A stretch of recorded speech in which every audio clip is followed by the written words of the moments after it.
안녕하십니까. JTV 저녁 뉴스입니다. 부안 야생조류액에서 지금 유행하고 있는 H5형 AI 바이러스와 다른 H7형 바이러스가 검출된 것으로 뒤늦게 확인됐습니다. 농림축산검역본부는 지난달 17일 부안 동진강에서 채취한 야생조류 분변에서 H7형 AI 바이러스를 검출했다고 밝혔습니다. 검역본부는 이번에 검출한 AI 바이러스가 저병원성으로 최종 확진됐기 때문에 크게 위험하지 않은 것으로 판단했습니다. 하지만 H7형 중 인체 치명적인 H7N9형 등이 추가로 유입될 가능성을 배제할 수 없어 우려가 커지고 있습니다. AI를 살처분하거나 살처분할 닭과 오리가 250만 마리를 넘었습니다. 전라북도는 정읍시 이평면의 종개농장에서 AI 의심 신고가 접수돼 이 농장에 있는 닭 16,000마리와 주변 농장 3곳의 닭과 오리 6만 1,000마리 등 모두 7만 7천 마리를 살처분하기로 했다고 밝혔습니다.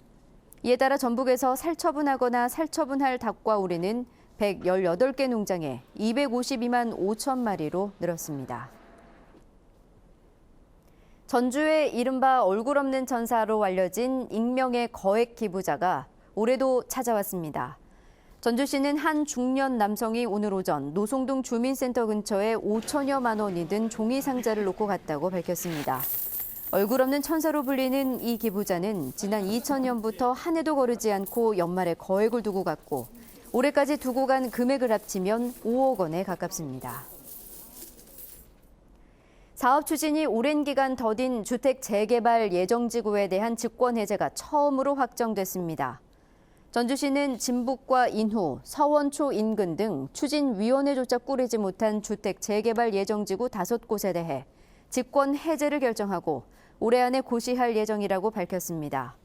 그동안 15곳의 주민들이 스스로 재개발 사업을 포기한 적은 있어도 전주시가 직권 해제하기는 이번이 처음입니다.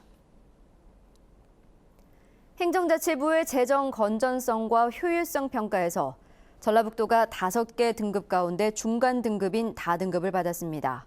하지만 17개 시도에서는 등급이 가장 낮았습니다. 또 익산시와 정읍시, 김제시, 완주군 등 4개 시군은 5개 등급 가운데 가장 낮은 마등급을 받았습니다. 전라북도 20대 청년들의 관련 통계가 더욱 악화된 것으로 나타났습니다. 호남지방통계청에 따르면 2015년 현재 전라북도 20대 인구 중 경제활동 인구는 11만 명으로 한 해 전보다 3,000명 줄었으며 취업자는 1,000명, 고용률은 1.4%포인트 감소했습니다.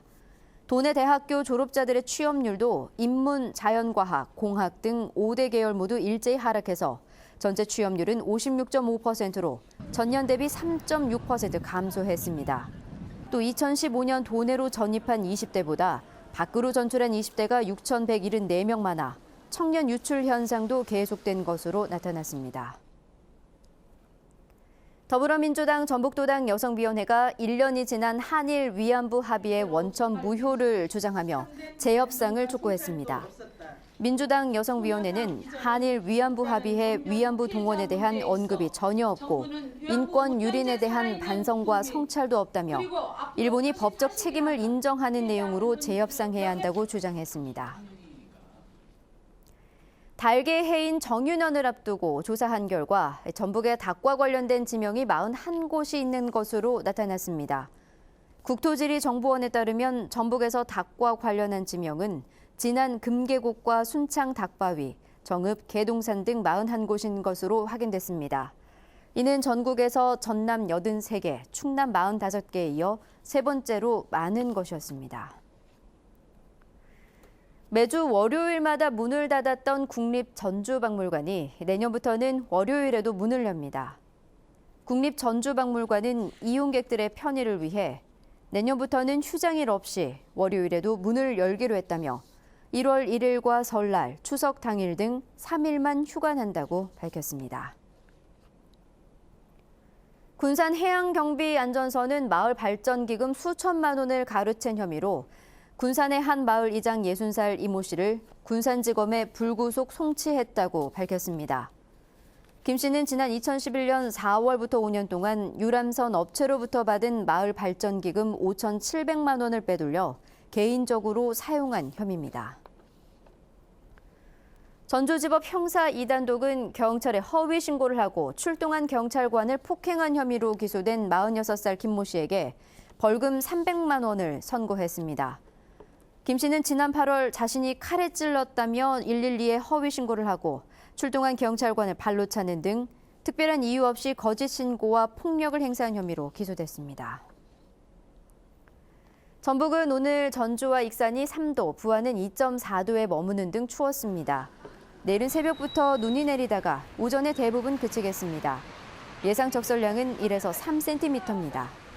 아침 최저 기온은 영하 6도에서 영하 2도, 낮 최고 기온은 1도에서 3도로 추위가 이어지겠습니다. 바람이 불면서 체감 기온은 더 낮겠습니다. 전주기상지청은 당분간 춥다가 이번 주말 낮부터 추위가 점차 누그러질 것으로 내다봤습니다. JTBC 8시 뉴스 예고입니다. AI가 기승을 부리고 있는 가운데 새로운 AI 바이러스까지 검출됐습니다. 일단은 덜 위험한 저병원성이기는 하지만 인체 치명적인 바이러스와 계열이 같아 위기감이 커지고 있습니다. 공사를 발주하거나 물품을 구입하면서 금액을 쪼개 수의 계약을 한 사립학교들이 교육청 감사에서 무더기로 적발됐습니다. 올해도 전주의 얼굴 없는 천사로 불리는 익명의 거액 기부자가 찾아왔습니다. 지난 2000년부터 벌써 17년간 두고 간 돈이 5억 원에 가깝습니다. 국토교통부가 서해 배타적 경제수역에서 골재 채취 기간을 연장하기로 하자 여획량 감소에 시달려온 어민들이 강하게 반발하고 있습니다. JTBC 8시 뉴스에서 자세한 소식 전해드리겠습니다.